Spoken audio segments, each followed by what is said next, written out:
دلا غافل نہ ہو یکدم، یہ دنیا چھوڑ جانا ہے، باغیچے چھوڑ کر خالی زمیں اندر سمانا ہے۔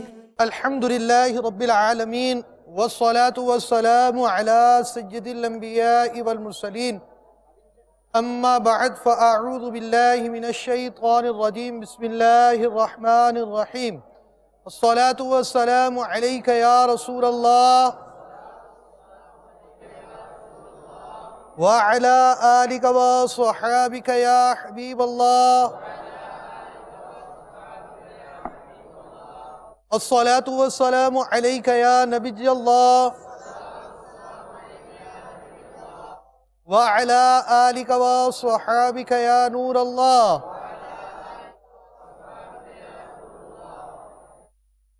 رسول اکرم نور مجسم شاہ بنی آدم رسول محتشم شہنشاہ امم صلی اللہ تعالی علیہ وآلہ وسلم نے فرمایا، جو مجھ پر دن میں 100 مرتبہ درود پڑھے گا، اللہ عز و جل اس کی 100 حاجتیں پوری فرمائے گا، ان میں سے 30 دنیا کی ہیں اور 70 آخرت کی۔ صلو علی الحبیب صلی اللہ تعالی علی محمد۔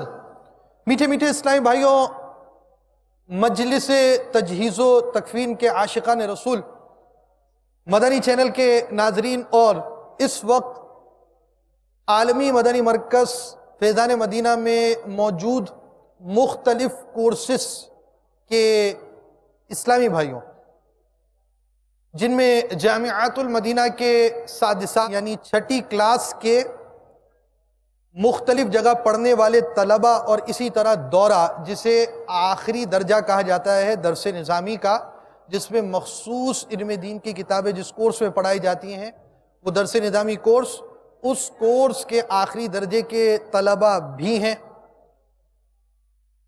اور ان کے درمیان اس وقت تجہیز و تکفین تربیتی اجتماع جاری ہے۔ آج 18 ربیع الاول 1435 ہجری ہے۔ اس سے پہلے کہ آج کے تربیتی اجتماع کا باقاعدہ آغاز ہو، اللہ عز و جل کی رضا پانے اور ثواب کمانے کے لیے آئیے جن کی اچھی اچھی نیتیں نہ ہوں وہ نیتیں فرما لیں، اور جن کی کچھ اچھی نیتیں تھیں وہ مزید اچھی نیتیں کر لیں، کہ سرکار مدینہ راحت قلب و سینہ فیض گنجینہ باعث نزول سکینہ صاحب معطر پسینہ صلی اللہ تعالی علیہ وآلہ وسلم کا فرمان باقرینہ ہے، نیت المؤمن خیر من عملہ، یعنی مومن کی نیت اس کے عمل سے بہتر ہے۔ ایک حدیث پاک میں ہے، نیت بندے کو جنت میں داخل کرا دیتی ہے۔ عالم نیت شیخ طریقت امیر اہل سنت حضرت علامہ مولانا محمد الیاس عطار قادری رضوی دامت برکاتہم العالیہ فرماتے ہیں، نیک کام بغیر اچھی نیت کے کار ثواب نہیں ہوتا۔ نیک کام میں جس قدر اچھی نیتیں زیادہ، اسی قدر ثواب بھی زیادہ۔ نیز شیخ طریقت امیر اہل سنت نے اس پرفتن دور میں آسانی سے نیکیاں کرنے اور گناہوں سے بچنے کے طریقوں پر مشتمل شریعت و طریقت کا جامع مجموعہ بنام مدنی انعامات بصورت سوالات عطا فرمایا۔ ان میں سب سے پہلا مدنی انعام نیتوں ہی کا عطا فرمایا۔ اللہ عز و جل کی رضا پانے اور ثواب کمانے کے لیے حسب حال اچھی اچھی نیتیں کریں، مگر ٹھہریے، شیخ طریقت امیر اہل سنت کا مدنی پھول سماعت فرمائیے، دوسروں کی موجودگی میں نیت کا اظہار کرتے ہوئے احتیاط فرمائیے۔ دل میں نیت نہ ہونے کے باوجود جان بوجھ کر اس لیے ہاتھ اٹھانا کہ دوسروں پر اثر قائم ہو کہ یہ نیت کر رہا ہے، یہ جھوٹ دھوکہ ہے۔ الحمدللہ عز و جل بیان کا سلسلہ ہے، مکمل بیان بالصواب ہو پائے یہ ضروری نہیں، بھول کرتا پائیں تو فوراً میری اصلاح فرمائیں۔ صلو علی الحبیب صلی اللہ تعالی علی محمد۔ میٹھے میٹھے اسلامی اور مدنی چینل کے ناظرین، تجہیز و تکفین تربیتی اجتماع کا آغاز ہو رہا ہے، اور یہ آغاز شیخ طریقت امیر اہل سنت کے مدنی مذاکرے کے مدنی پھولوں سے ہوگا۔ جی ہاں، آپ کو امیر اہل سنت کے مدنی پھولوں سے معطر کیا جائے گا، اور امیر اہل سنت سے سائل نے سوال کیا کہ آپ نے تجہیز و تکفین میں کتنی شرکت کی؟ تجہیز و تکفین میں غم خاری امت کا پہلو ہے۔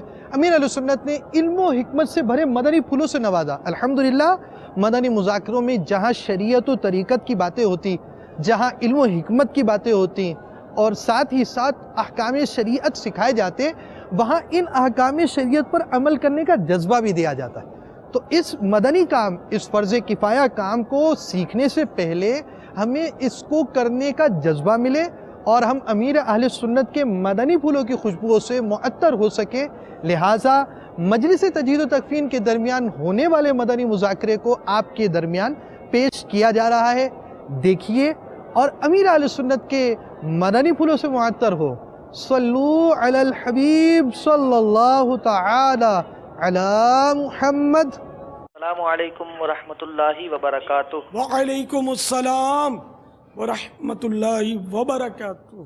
محمد الطاف باول مدینہ کراچی سے عرض کر رہا ہوں، باپا تجہیز و تکفین کی شرعی حیثیت کیا ہے، اور تجہیز و تکفین میں کیا کوئی غم خواہ امت کا بھی پہلو ہے؟ اس کے علاوہ باپا آپ نے اندازاً تجہیز و تکفین میں کتنی بار شرکت فرمائی ہوگی؟ مسلمان میت کو غسل دینا یہ فرض کفایہ، اسی طرح کفن بھی فرض کفایہ، نماز جنازہ بھی فرض کفایہ، اور تدفین یہ بھی فرض کفایہ۔ تو یہ سب جن کو پتہ چلا ان میں سے کچھ لوگوں نے کر لیا تو سب پر سے فرض ساقط ہو گیا۔ البتہ جنہوں نے یہ فرض ادا کیا ظاہر ان کو ثواب بہت ملے گا، جنہوں نے ادا نہیں کیا ان کو ثواب نہیں ملے گا، فرض ساقط ہو گیا۔ یہ الگ بات ہے کسی کی نیت تھی اور اس کی شرکت کسی مجبوری کی وجہ سے نہ ہو سکی، اس نیت کا وہ ثواب پائے۔ تو بہرحال ہے کہ تجہیز و تکفین یہ ضروری اور ضروری ہے۔ اب یہ کہ اس میں غمخواری امت کا پہلو نکلتا ہے یا نہیں نکلتا، یہ بھی سمجھ میں آتا ہے کہ نکل تو رہا ہے اس میں، کہ اگر ہم تجہیز و تکفین میں حصہ لیں گے تو ان کے جو غم زدہ رشتہ دار ہیں ان کے دلوں میں ایک گنا خوشی داخل ہوگی، ان کو ڈھارس ملے گی، تسلی ملے گی۔ اور اگر کوئی نہ پوچھے ہے نا، تجہیز و تکفین میں حصہ ہی نہ لے تو کتنا صدمہ ہوگا۔ ایک مخنث کا قصہ لکھا ہے احیاء العلوم اور دیگر تصوف کی کتب میں کہ ایک بزرگ نے ایک جنازہ دیکھا کہ اس کو 3 آدمیوں نے کندھا دیا تھا اور ایک عورت نے۔ ان کو بڑا تعجب ہوا، انہوں نے بھی جنازہ پڑھا اور اس خاتون سے پوچھا کہ یہ کون ہے، اور کوئی کیا تمہارا کوئی اڑوسی پڑوسی نہیں ہے، رشتہ دار نہیں ہے؟ تو اس نے بتایا کہ یہ میرے بیٹے کا جنازہ ہے، یہ مخنث تھا، ہجڑا تھا، تو لوگ اس سے نفرت کرتے تھے، تو اس لیے کسی نے اس کے جنازے میں شرکت کرنے کو ضروری نہیں سمجھا۔ تو بزرگ فرماتے کہ مجھے بہت رحم آیا اس خاتون پر، تو میں فارغ ہو کے گھر گیا، کچھ میں نے اناج پیسہ جو میرے سے بن پڑا میں نے اس خاتون کے گھر پہ پہنچایا، یہ بیچاری دکھیاری ہے۔ رات جب میں سویا تو خواب میں نے ایک خوش پوش نوجوان دیکھا، اس نے کہا کہ کیا آپ مجھے جانتے میں کون ہوں؟ نہیں۔ کہا میں وہی ہوں جس کا آج آپ نے جنازہ پڑھا تھا۔ تو تمہارے ساتھ کیا ہوا؟ کہنے لگا کہ چونکہ میں ہجڑا تھا، مخنث تھا، لوگ مجھ سے نفرت کرتے تھے، مجھے حقارت سے دیکھتے تھے، میری اس بے کسی بے بسی پر پروردگار نے رحم فرمایا اور مجھے بخش دیا۔ یہ غم خواری کا پہلو موجود ہے کہ اگر جنازے میں عزیز رشتہ دار شریک ہوں گے، دوست پڑوسی احباب شرکت کریں گے تو جن کے یہاں جنازہ ہوا ان کے دل کو ایک تسلی ہوتی ہے، جیسے تعزیت کریں گے، تعزیت ہے یہی تسلی، اس کو اس سے ڈھارس ہوتی ہے، غم سہنا جو ہے آسان ہوتا ہے۔ تو بہرحال اس میں غمخواری امت یا غمخواری عزیزاں کا پہلو تو سمجھ میں آ رہا ہے کہ موجود ہے۔ جن دنوں میرے اوپر پہرا وغیرہ نہیں تھا، اگر کوئی شادی کرتا، نعت خوانی میں شرکت کرنی ہے، نکاح پڑھانا ہے اور ولیمہ کھانا ہے، یہ وہ 3 کام مجھے کرنے ہوتے تھے۔ یہ تو ہے شادی۔ اب آؤ جنازے کی طرف۔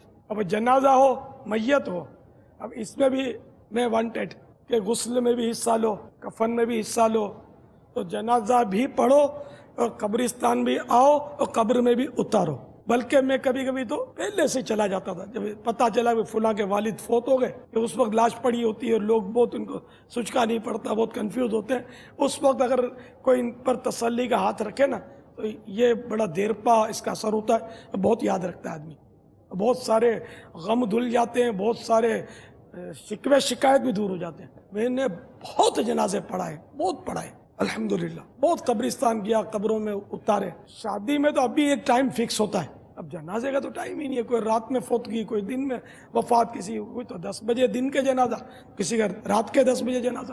سچی بات ہے، میں تو ترستا ہوں، مجھے قبرستان جانے کا شوق ہے، جنازوں میں تدفین میں شرکت کا مجھے شوق ہے کہ یہ میرا اس میں دیگر مفادات کے ساتھ ساتھ ثواب تو ہے ہی ہے، یہ مفاد بھی ہے کہ اپنے کو اس میں عبرت ملتی ہے، تو یہ ثواب کمانے کی طرف آدمی رجحان بڑھتا ہے، موت یاد آتی ہے، گناہ سے بچنے کا سامان ہے۔ لیکن اب میں تقریباً محروم ہو گیا کہ کہیں بھی نہیں جا سکتا۔ اللہ کرے کہ اسلامی بھائیوں کو ہر ایک کو اسی طرح کی حرص نصیب ہو جائے، وہ جنازوں میں بھی آمین، شرکت آمین۔ کرے، غسل دینے میں بھی شرکت کرے۔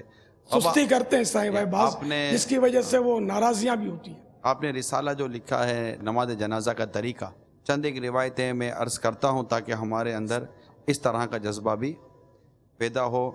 ایک حدیث پاک نقل کی ہے کہ قبروں کی زیارت کرو تاکہ آخرت کی یاد آئے، اور مردے کو نہلاؤ کہ فانی جسم یعنی مردہ جسم کا چھونا بہت بڑی نصیحت ہے، اور نماز جنازہ پڑھو تاکہ تمہیں غمگین کرے، کیونکہ غمگین انسان اللہ عز و جل کے سائے میں ہوتا ہے اور نیکی کا کام کرتا ہے، اور ایسا نہیں ہے کہ ہمیں اس کے کوئی فائدے حاصل نہیں ہوتے۔ ایک اور حدیث پاک سنیے کہ جو کسی میت کو نہلائے، کفن پہنائے، خوشبو لگائے، جنازہ اٹھائے، نماز پڑھے، اور جو ناقص بات نظر آئے اسے چھپائے، وہ اپنے گناہوں سے ایسا پاک ہو جاتا ہے جیسا جس روز ماں کے پیٹ سے پیدا ہوا تھا۔ حضرت سیدنا داؤد علیہ نبینا وعلیہ الصلوۃ والسلام بارگاہ الہی عز و جل میں عرض کرتے ہیں، یا اللہ، جس نے محض تیری رضا کے لیے جنازے کا ساتھ دیا، اس کی جزا کیا ہے؟ اللہ تعالیٰ ارشاد فرماتا ہے، جس روز وہ مرے گا تو فرشتے اس کے جنازے کے ہمراہ چلیں گے اور میں اس کی مغفرت کروں گا۔ سبحان اللہ۔ اتنے فائدے ہیں کہ حدیث پاک میں ہے، مومن جب قبر میں داخل ہوتا ہے تو اس کو سب سے پہلا تحفہ یہ دیا جاتا ہے کہ اس کی نماز جنازہ پڑھنے والوں کی مغفرت کر دی جاتی ہے۔ ایک بہت پیاری مدنی بہار اسی عنوان کے تحت مجھے ملی ابھی۔ ایک اسلامی بھائی کا کچھ یوں بیان ہے، میرے والد کا انتقال ہو گیا، چند اسلامی بھائی ہمارے گھر آئے، میں اس وقت ماڈرن تھا، انہوں نے میرے والد کو غسل دیا، کفن پہنایا، تو بڑی رقت کے ساتھ سارے معاملات کیے، قبرستان بھی آئے، تدفین میں بھی حصہ لیا۔ پھر میرے رشتہ داروں کو دیکھ رہا تھا کہ وہ جا رہے ہیں اٹھ کر، اور یہ اللہ کے بندے یہ بیٹھ گئے قبر کے پاس، اب یہ نعتیں پڑھنے لگے۔ میں تو ان سے بہت متاثر ہو گیا تھا، میں نے ان کا شکریہ ادا کیا۔ تو انہوں نے مجھ پر کچھ انفرادی کوشش کی اور مجھے مدرسۃ المدینہ بالغان کا ذہن دیا۔ میں مدرسۃ المدینہ بالغان میں چلا گیا پڑھنے کے لیے قرآن کریم۔ جمعرات آئی، اجتماع میں لینے کے لیے مجھے یہ آئے کہ آئیے اجتماع میں ساتھ چلیں گے، میں ان کے ساتھ چلا گیا۔ یوں آہستہ آہستہ میں اجتماع میں آنے جانے لگا، اور آج خدام المساجد پاکستان سطح کی مجلس کے نگران کی حیثیت سے الحمدللہ میں مسجدوں کی خدمت کر رہا ہوں۔ اتنا بڑا اس کے بعد عہدہ آ گیا۔ یہ کیسے آیا؟ چند اسلامی بھائیوں نے اس کے والد کے جنازے میں حصہ لیا، اس لیے وہ جنازوں میں آپ سب اس کو نیکی کے دعوت کا حصہ بھی ہے، میں نقصان نہیں ہے، فائدہ ہی فائدہ ہے، 100% فوائد ہیں اس میں الحمدللہ۔ تو سب کے سب نیت کریں کہ جب بھلے نہ بھی جانتے ہو حصے لیں، بعض بزرگوں سے ثابت ہے کہ وہ ڈھونڈتے رہتے تھے، جہاں جنازہ ملا اس میں شرکت کی، جنازہ پڑھتے تھے، اپنی عبرت کے لیے یہ اس طرح کرتے تھے۔ تو آپ بھی کوشش کیا کریں جب کوئی مسجد میں اعلان ہو تو رک جائیں 2 منٹ نماز پڑھ لیں، پھر ڈھونڈیں کہ ان کا عزیز کون ہے، پھر اس سے تعزیت کریں، اور جنازہ پڑھ کر جانا ہے تو اس عزیز کی اجازت لے کر جائے، اور قبرستان میں تدفین کے بعد اجازت کی ضرورت نہیں ہے، تعزیت کیا کریں۔ تعزیت کوئی مشکل کام نہیں ہے، تعزیت میں چہرہ گمبھیر رکھیں، مسکراہٹ نہیں ہونی چاہیے کسی کی میت کی تعزیت میں، نہ سنجیدہ چہرہ ہو، بلکہ غم کے آثار ہوں تو زیادہ اچھا ہے، طریقہ یہ۔ اچھا، پھر اولیاء میت، اب 10 بیٹے ہیں 10 سے اجازت لیں، تعزیت بھی یہی ہے، ایک سے تعزیت نہیں ہے نا، جتنے اس کے قریبی عزیز ہیں سب سے تعزیت ہے، لیکن مرد نامحرمہ سے تعزیت نہیں کرے گا، یہ بھی ذہن میں رکھیے۔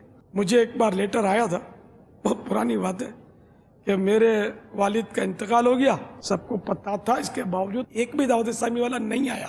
مجھے کوئی ضرورت نہیں ہے دعوت اسلامی والوں کی، مجھے کوئی ضرورت نہیں دعوت اسلامی کی، بہت سارے لوگ آئے تھے میرے والد کے جنازے میں، یہ ہوا وہ ہوا، اب میرا کوئی تعلق نہیں ہے دعوت اسلامی سے، یعنی اس نے غریب نے اپنے پاؤں پہ کلاڑے مار لیے، میرا دعوت اسلامی چھوڑے گا، اب میرا تیرا کیا بگاڑے گا، اپنا ہی بگاڑے گا۔ نہیں آئے تو فرض کفایہ ہی ہے نا نماز جنازہ پڑھنا، تو اب کچھ لوگوں نے پڑھ لی، تو اب جو نہیں آئے تو وہ شرعاً گناہگار نہیں ہے، تو اب اس پر گرجنا برسنا، ان کی برائیاں کرنا، تو یہ شرعاً آپ کی گرفت ہو جائے گی، خدا نہ خواستہ ایسا واقعہ ہو جائے آپ کے ساتھ، تو یہ ذہن بنانا کہ یار ان پر فرض واجب تو نہیں تھا نا، تھا کفایہ تھا، جن جن کو پتہ چلا تو انہوں نے کر لیا، اب ان پر ساقط ہو گیا، تو اب یہ گناہ گاری جب نہیں ہے تو اب ان پر کیا بگڑنا۔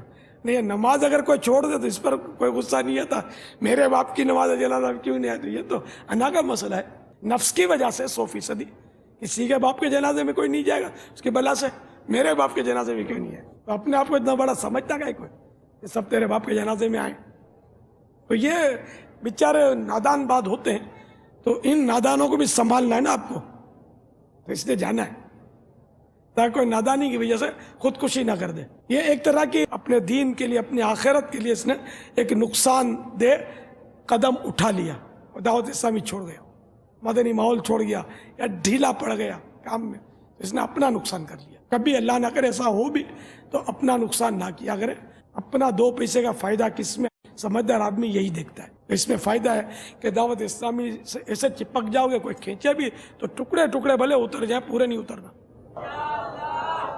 مسلمان کی راحت کا سامان کیجے، یوں خود پر رہے خلد آسان کیجے، یوں خود پر رہے خلد آسان کیجے۔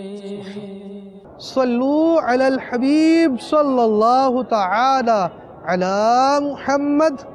آپ ایک مریض کے پاس تھے تصور کے اندر، اس مریض کی آپ عیادت کرتے رہے یہاں تک کہ اس مریض کا انتقال ہو گیا، آپ نے انتقال کا وقت بھی پایا، اس کی آنکھیں آپ نے بند کر لی، ہاتھ صحیح کر لیے، پیر صحیح کر لیا، چہرہ قبلہ رخ کر دیا، کروٹ اس کو دے دی، پیٹ پر کوئی آپ نے گیلی مٹی رکھ دی، اب آپ اس میت کو نہلانے کی طرف جا رہے ہیں۔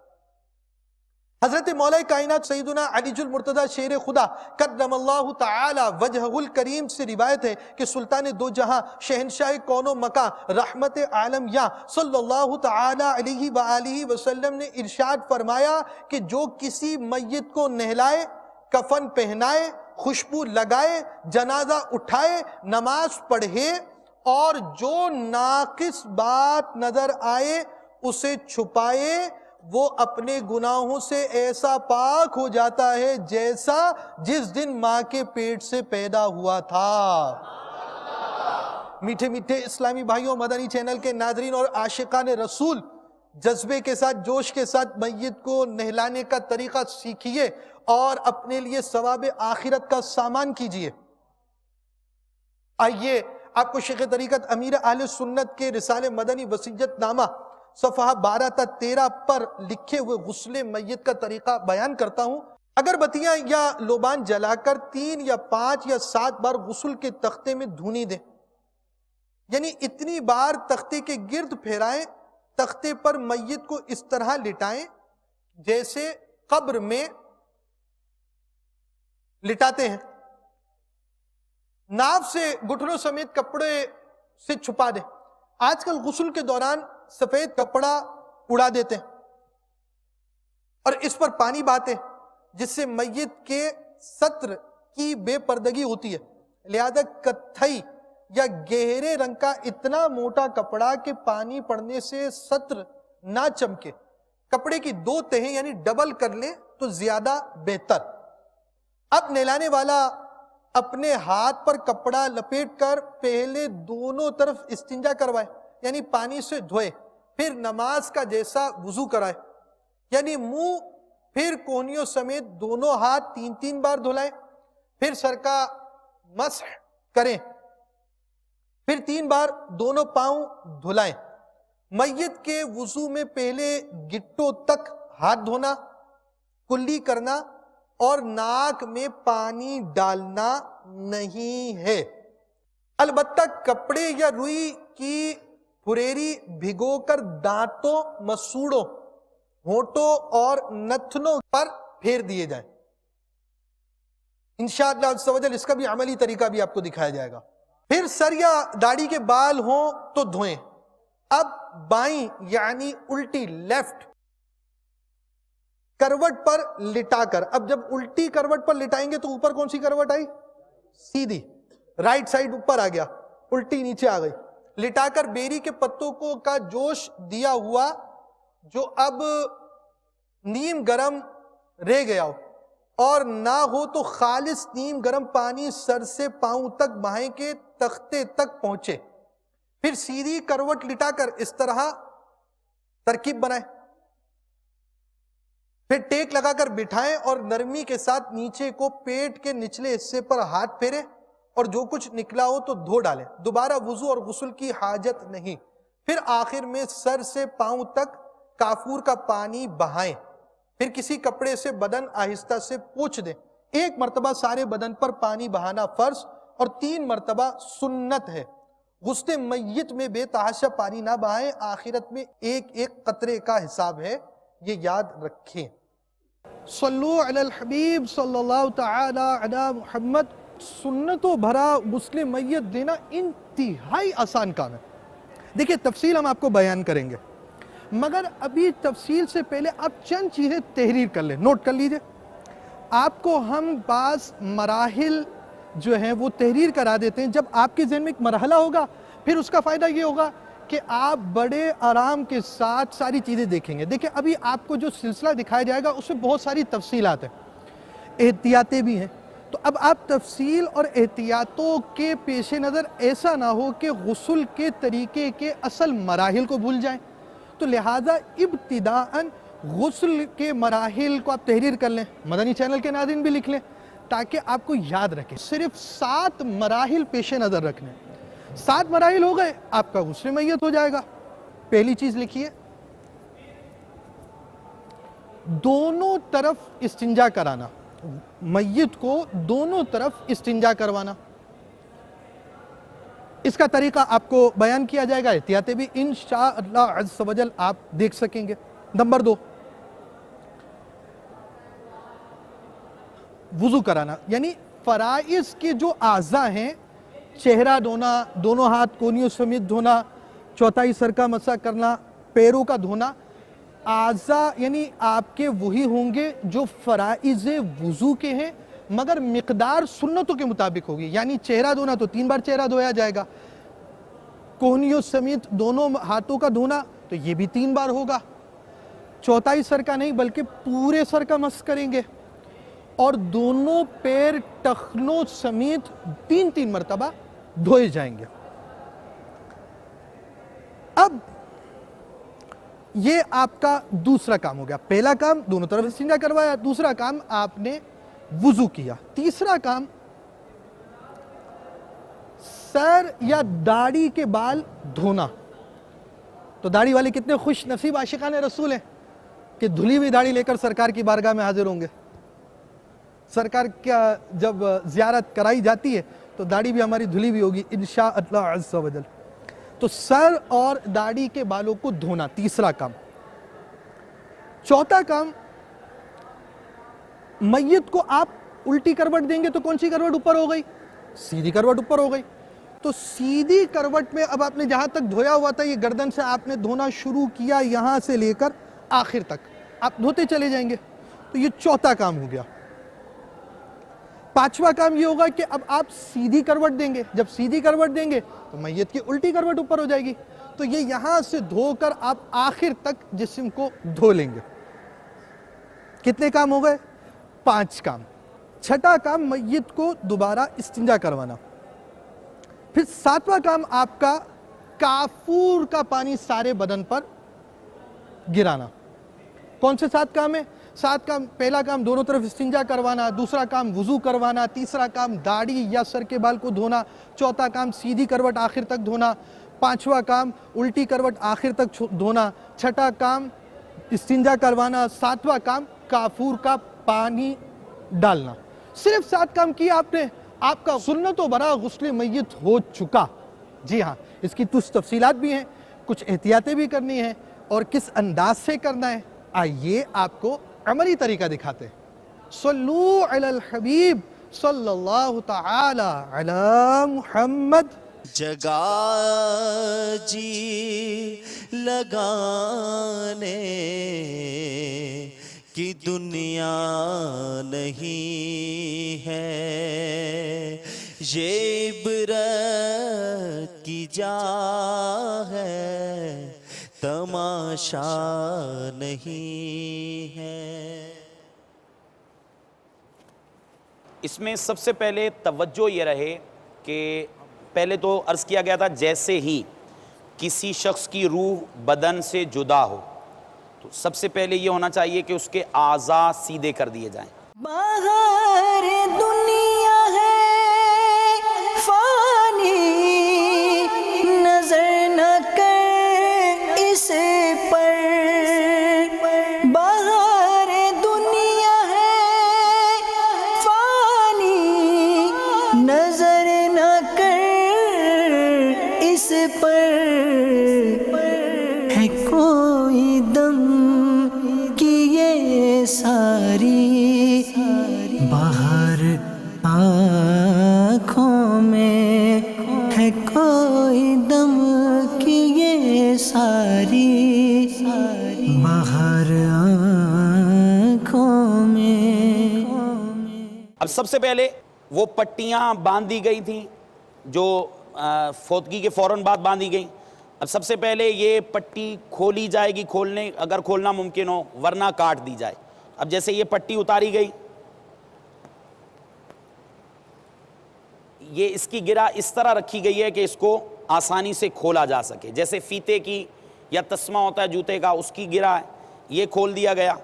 اب اس کے بعد میت کے لیے جو کفن لایا جاتا ہے، اس میں جو اہم مدنی پھول ہیں وہ یہ ہیں کہ عموماً بازار سے سلے سلائے کفن ملتے ہیں.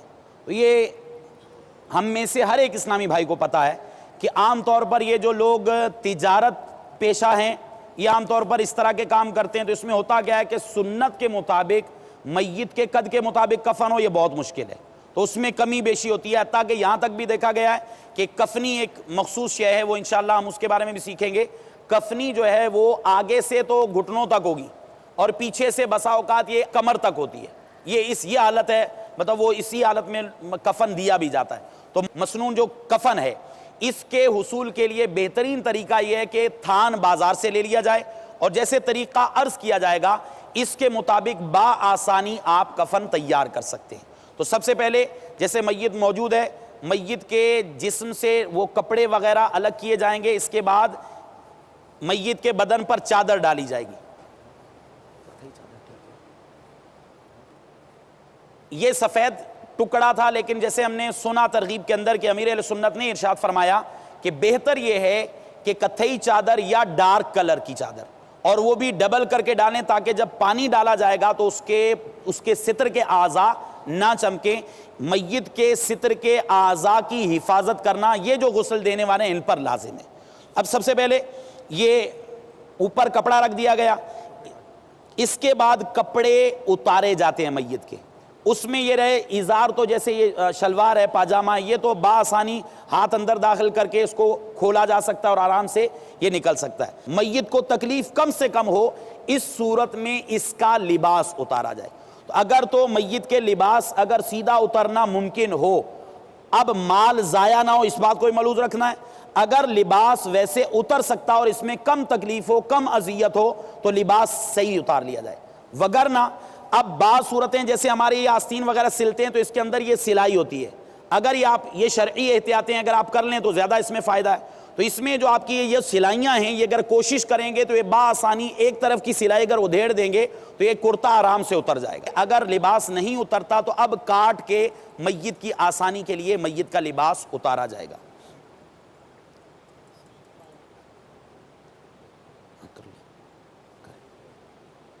اب یہ تصور کر لیں کہ اس طرح یہ میت کے کپڑے نہیں اترے تو اس کو الگ کیا جا رہا ہے۔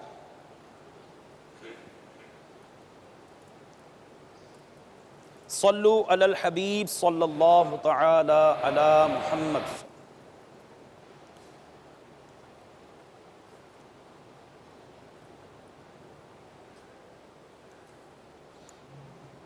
اب یہ تصور کر لیں کہ یہ کرتا اتر گیا اور اسی طرح ازار کے نیچے جو لفافہ یہ کپڑا اوپر کا کپڑا ہے، یہ کپڑے کے نیچے سے ہاتھ ڈال کے وہ ازار وغیرہ کھول، ازار بند کھول کے تو یہ میت کا جو ہے وہ شلوار وغیرہ اتار دی گئی۔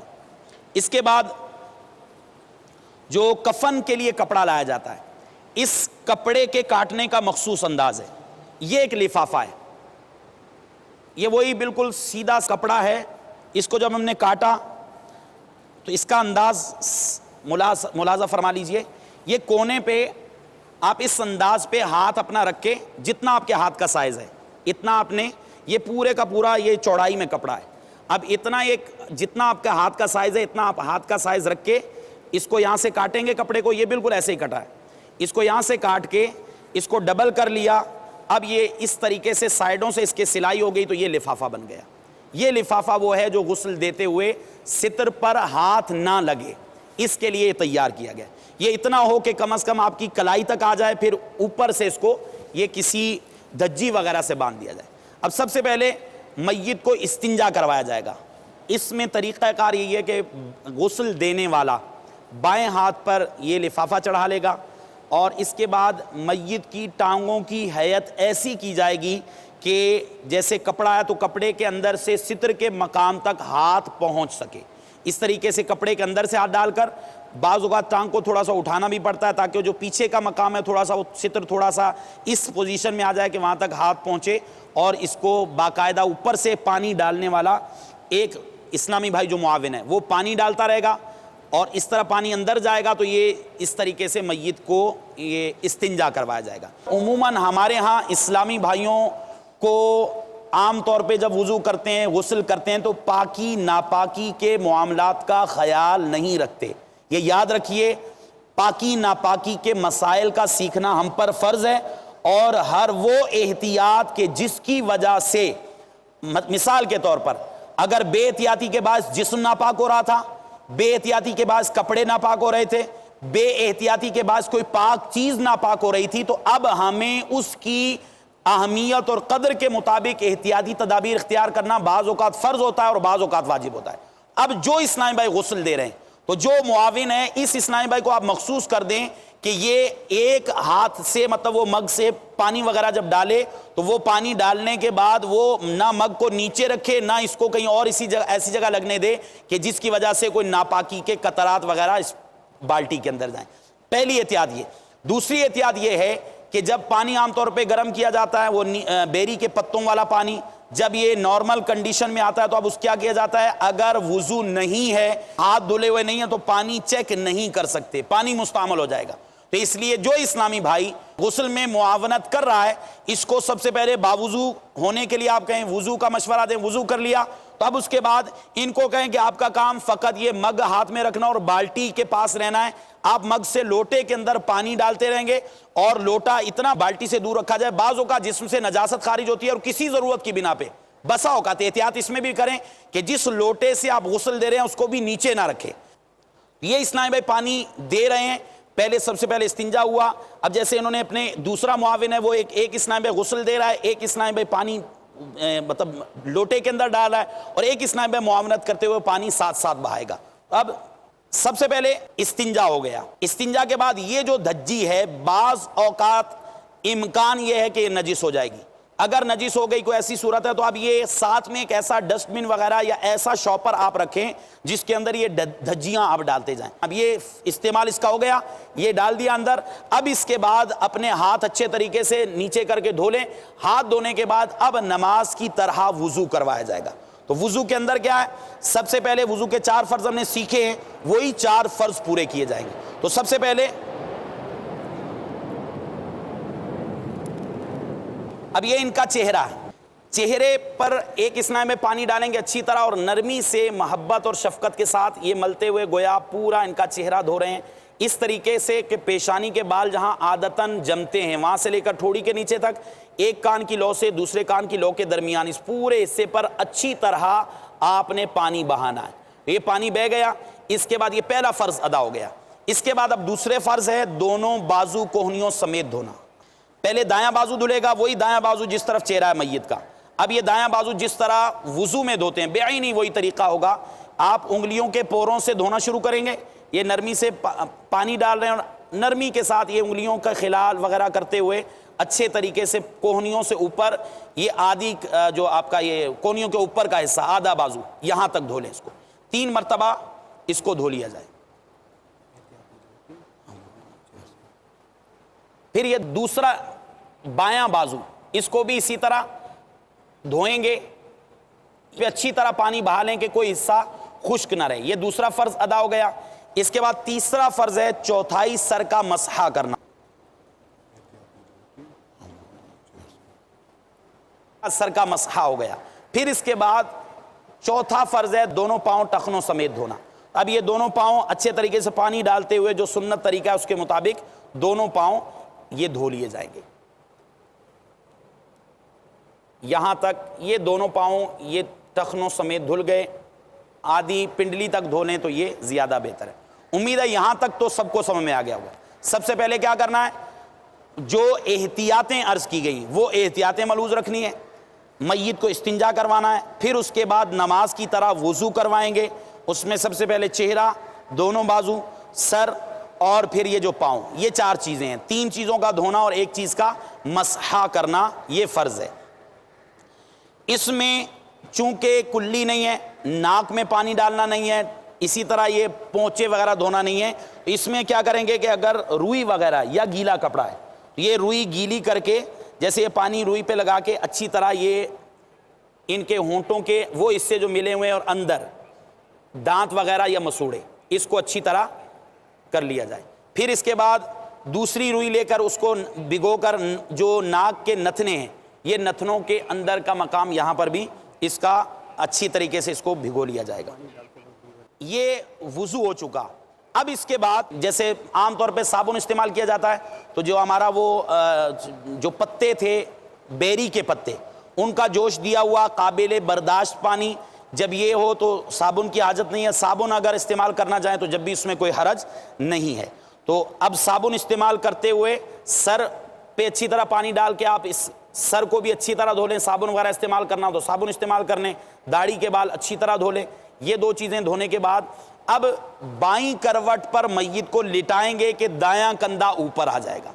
دایاں کندھا یعنی آپ وہی پوزیشن ہے, یہ میں کھڑا ہوں میت کے سر کی طرف, میرا دایاں کندھا یہ بنتا ہے. اب یہ دایاں کندھا اس طرح اوپر آئے گا کہ بایاں کندھا نیچے چلا جائے گا اور سر سے لے کر پاؤں تک جسم کے ہر حصے پر اس طرح پانی بہا جائے گا کہ یہ پانی تختے تک پہنچ جائے.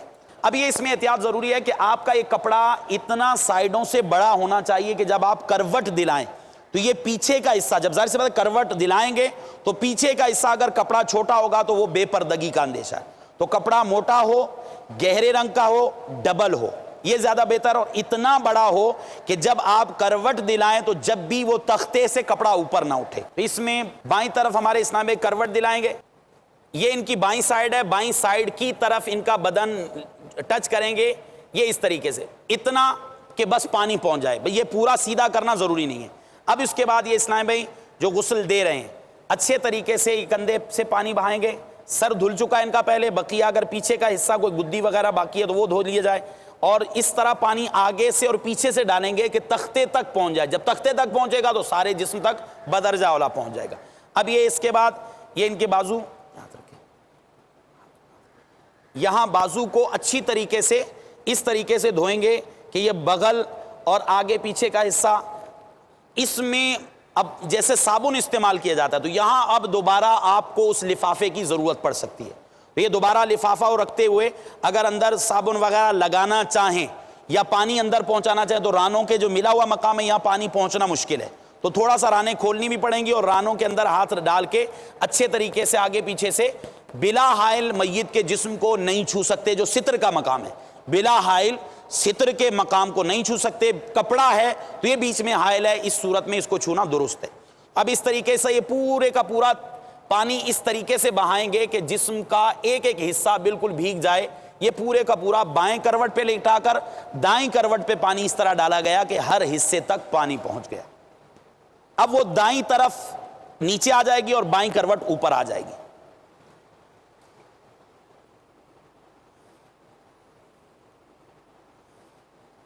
اب یہ ہمارے اسلام بھائی یہ دیکھیں کپڑا آپ کو نظر آ رہا ہوگا اسکرین پر، کپڑے کی یہ کیفیت ہے کہ کپڑا یہ میت کے تختے پر رہے۔ اس کے بعد آپ نے وہی اسی طریقے سے کندھے کی طرف سے پانی بہانا شروع کرنا ہے، اس طریقے سے سر سے بہائیں، کندھے سے بہائیں، اس طریقے سے کہ ہر حصہ اچھی طرح دھل جائے، اور اس کے بعد یہ بازو اچھے طریقے سے دھلیں گے، بازو کے ساتھ ساتھ یہ بغل اور یہ پیچھے پشت پہ اچھی طرح پانی بہائیں گے۔ اگر حاجت ہے تو پھر وہی کپڑا